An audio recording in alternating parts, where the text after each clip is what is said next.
तो आइए आज के इस वीडियो में हम लोग क्लास 10वीं के सोशल साइंस यानी कि सामाजिक विज्ञान के अंतर्गत दो महत्वपूर्ण क्वेश्चंस पर चर्चा करेंगे जो आपके आने वाले बोर्ड परीक्षा के लिए काफ़ी महत्वपूर्ण है और आपके बोर्ड एग्जाम में कई बार पूछा भी गया है। तो इसीलिए आप लोग इस वीडियो को एक बेहतरीन तरीका से देखने का प्रयास कीजिएगा और जो भी इस वीडियो के अंदर में हम आपको समझाने का प्रयास करेंगे आप लोग उसको एक बेहतरीन कंसेप्ट के साथ आप लोग उसको एक बेहतर तरीका से समझने का प्रयास कीजिएगा।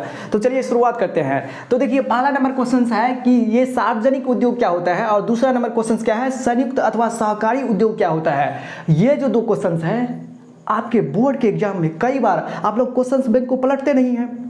क्वेश्चंस बैंक को पलटिएगा तो ये सार्वजनिक उद्योग और संयुक्त अथवा सहकारी उद्योग कई बार आपके बोर्ड एग्जाम में पूछा गया है। जब पूछा गया है तो इसको एक बेहतरीन तरीका से समझना भी ना पड़ेगा। तो आइए अब हम लोग सबसे पहले समझने का प्रयास करते हैं कि ये सार्वजनिक उद्योग कहते किसको है।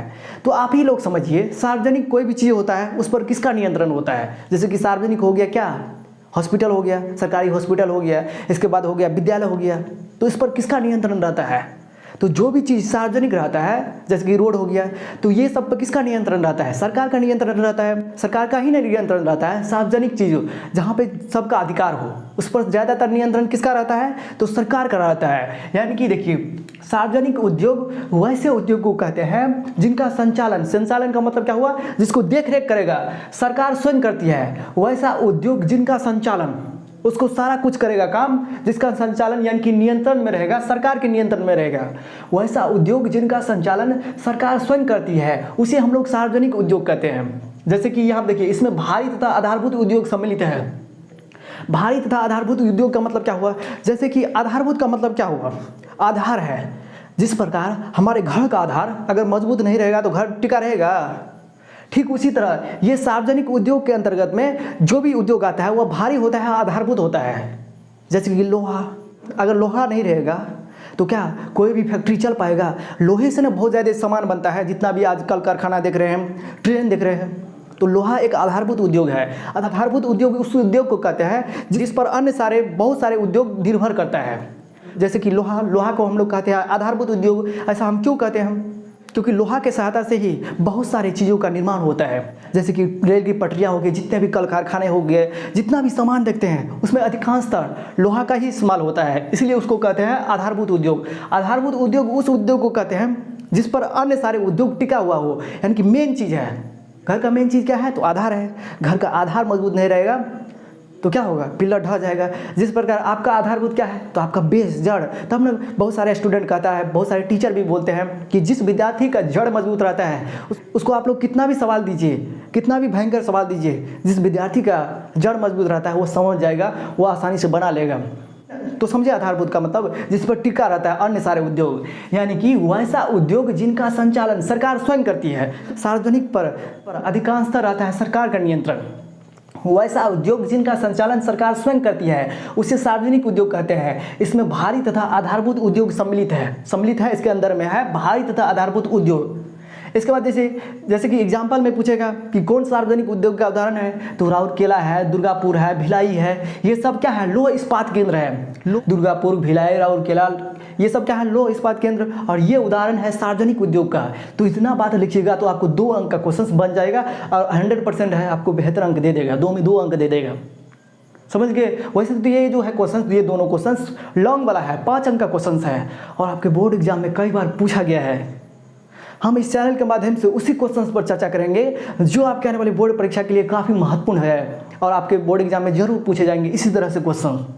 इसलिए एक बेहतरीन तरीका से समझने का सिर्फ आप लोग ध्यान दीजिएगा और एक बेहतर कंसेप्ट के साथ समझने का प्रयास कीजिएगा। इन्हें जो दूसरे विद्यार्थी की तरह रब रट रहा है वैसा उद्योग जिनका संचालन सरकार स्वयं करती है।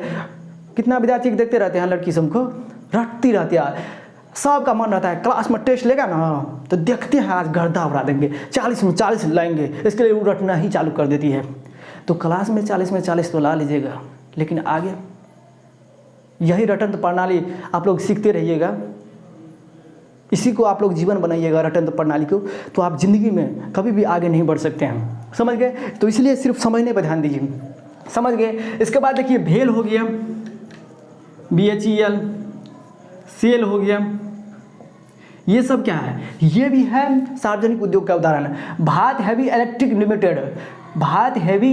लिमिटेड, और इसके बाद देखिए steel authority of India, BHEL का मतलब क्या हुआ, भारत हैवी इलेक्ट्रिक लिमिटेड। ये किसका उदाहरण है, तो सार्वजनिक उद्योग का उदाहरण है। स्टील अथॉरिटी ऑफ इंडिया, ये किसका उदाहरण है, तो ये दोनों भेल हो गया, सेल हो गया, दुर्गापुर, भिलाई, राउरकेला, ये सब क्या है, तो ये सब है सार्वजनिक उद्योग का उदाहरण है। इतना बात आप लोग लिख लीजिएगा। वैसा उद्योग जिन पर नियंत्रण सरकार कराता है, जिनका संचालन सरकार करती है, उसी को कहते हैं सार्वजनिक उद्योग। समझ गए। आइए दूसरे क्वेश्चन पर चर्चा करते हैं। तो दूसरा क्वेश्चन देखिए, संयुक्त अथवा सहकारी उद्योग किसको कहते हैं। तो संयुक्त का मतलब क्या हुआ, दो या दो से अधिक आदमी मिलकर। सहकारी का मतलब क्या हुआ, साथ मिल करके। जब कोई भी उद्योग दो या दो से अधिक व्यक्ति मिलकर के साथ में मिलकर के काम करता है, उद्योग को चलाता है, तो उसी को कहते हैं संयुक्त अथवा सहकारी। सहकारी का मतलब ही होता है साथ मिलकर काम करना। संयुक्त का भी मतलब होता है मिलजुल कर काम करना। तो वैसे उद्योग को क्या कहेंगे, संयुक्त अथवा सहकारी उद्योग। एक बार आप लोग परिभाषा भी देख लीजिए, डेफिनेशन क्या कहता है। तो कहता है कि जब उद्योगों में दो या दो से अधिक व्यक्तियों या सहकारी समितियों का योगदान हो। जब उद्योगों को, जब किसी उद्योग को चलाने में दो या दो से अधिक व्यक्तियों का योगदान हो, जिस उद्योग को चलाने में दो या दो से अधिक व्यक्तियों का योगदान हो, उसको चलाता हो, उसी को कहते हैं संयुक्त अथवा सहकारी उद्योग। तो ऐसे उद्योग है कौन कौन, जैसे कि ऑल इंडिया लिमिटेड, अमूल हो गया। अमूल का दूध, अमूल का कितना प्रोडक्ट्स आता है, तो क्या अमूल कंपनी अकेले ही करता है? अगर किसान दूध नहीं देगा तो चलेगा उसका? नहीं चलेगा। तो वैसा उद्योग जिसमें जो है दो या दो से अधिक व्यक्तियों अथवा सहकारी समितियों का उस उद्योग को चलाने में योगदान हो, तो उसे हम लोग कहते हैं संयुक्त अथवा सहकारी उद्योग। समझ गए ना। तो ये सारे क्वेश्चंस आपके आने वाले बोर्ड परीक्षा के लिए काफ़ी महत्वपूर्ण है। तो मेरा कर्तव्य है कहना, जो विद्यार्थी इस चैनल के माध्यम से जुड़े रहेगा उसको हम गारंटी देते हैं, उसको टॉप करने से बिहार बोर्ड में या किसी अन्य बोर्ड में पहला रैंक लाने से कोई नहीं रोक पाएगा। हम ये गारंटी देते हैं कि इसको बिहार में या किसी अन्य राज्य में टॉप करने से कोई नहीं रोक पाएगा, क्योंकि हम रटाते नहीं हैं, समझाते हैं। समझ गए। समझने पर सिर्फ ध्यान दीजिए। तो इस वीडियो के अंदर में हम आपको दो चीज़ समझाएं। तो दो चीज़ में पहला चीज़ क्या है, सार्वजनिक उद्योग किसको कहते हैं, दूसरा क्या है संयुक्त अथवा सहकारी उद्योग क्या होता है। तो सार्वजनिक का मतलब जिस पर नियंत्रण सरकार कराता है, क्योंकि सार्वजनिक विद्यालय हो गया, हॉस्पिटल हो गया, रेलवे हो गया, ये सब पर नियंत्रण किसका होता है, जो सार्वजनिक रहता है उस पर नियंत्रण रहता है सरकार का। तो वैसा उद्योग जिसका संचालन सरकार स्वयं करती है, इसी को ही हम लोग कहते हैं सार्वजनिक उद्योग। और इस सार्वजनिक उद्योग के अंतर्गत आता है भारी तथा आधारभूत उद्योग। आधारभूत उद्योग उसको कहते हैं जिस पर अन्य सारे उद्योग निर्भर करता है। जैसे कि घर का आधार क्या होता है, नीचे वाला पोर्शन। आधारे पे ना बहुत सारे घर का जितना भी आप बिल्डिंग ठोकते जाइए तो आधारे पर ही निर्भर करता है। तो आधार क्या हुआ, मेन चीज। लोहा सब क्या है, ये आधारभूत उद्योग है। तो सार्वजनिक उद्योग का उदाहरण है दुर्गापुर, भिलाई, राउरकेला, भेल, सेल। भेल का मतलब क्या हुआ, भारतीय heavy electric limited, Bharat heavy electric limited. इसके बाद सेल का मतलब क्या हुआ, स्टील अथॉरिटी ऑफ इंडिया। ये सब क्या है, तो सार्वजनिक उद्योग का उदाहरण है। संयुक्त अथवा सहकारी उद्योग कहते किसको है, संयुक्त का मतलब मिलना, मिलजुल करके। सहकारी का मतलब साथ मिल करके। संयुक्त का मतलब क्या हुआ, दो या दो से अधिक व्यक्ति, संयुक्त जुटना। जब दो या दो से अधिक व्यक्ति का योगदान हो किसी उद्योग को चलाने में, तो ऐसे उद्योग को कहते हैं संयुक्त अथवा सहकारी उद्योग। समझ गए। तो इतने सारे बातों को यदि आप लोग एक बेहतर कंसेप्ट के साथ समझ गए हैं तो इस चैनल को सब्सक्राइब कर लीजिएगा और इस वीडियो को अपने सारे दोस्तों के पास व्हाट्सएप ग्रुप में शेयर करने का प्रयास कीजिएगा, ताकि ये बात आपके जितने दोस्त भी हैं सारे दोस्त इस बात को एक बेहतरीन कंसेप्ट के साथ समझने का प्रयास करें। तो चलिए फिर मिलेंगे नए वीडियो में। और हाँ, एक बात और बता देना चाहते हैं अंतिम में जाते जाते, यदि आपको आने वाले समय में बोर्ड एग्जाम में टॉप करना है तो उसके लिए हमने बहुत पहले ही वीडियो बना कर रख दिए हैं। मैथमेटिक्स के ऑब्जेक्टिव के ऊपर, सोशल साइंस के ऑब्जेक्टिव के ऊपर, हिंदी के ऑब्जेक्टिव के ऊपर, साइंस के ऑब्जेक्टिव के ऊपर। यदि आप लोग उन सारे वीडियो को एक बेहतरीन तरीक़ा से नहीं देखे हैं और आप चाहते हैं कि बोर्ड में एक अच्छा अंक लाए और अपने जीवन में भी अच्छा करें, तो आप लोग YouTube पे सर्च करके देख ही लीजिए। YouTube पे सर्च कीजिए GKS study centre mathematics objective question, तो आपको सारा वीडियो मिल जाएगा। Social science objective question, GKS study centre, science objective question, Hindi objective question, YouTube पे सर्च कीजिए, आपको सारा वीडियो लाइन बाय लाइन मिल जाएगा। यदि आप लोग उन सारे वीडियो को एक बेहतर तरीक़ा से पूरी देख लेते हो, अगर तब नहीं आएगा, अगर आप लोग तब टॉपर नहीं बनिएगा, तो आकर के हमको जो मन होगा ना सो कह दीजिएगा। हम तो यहाँ पर कह दिए।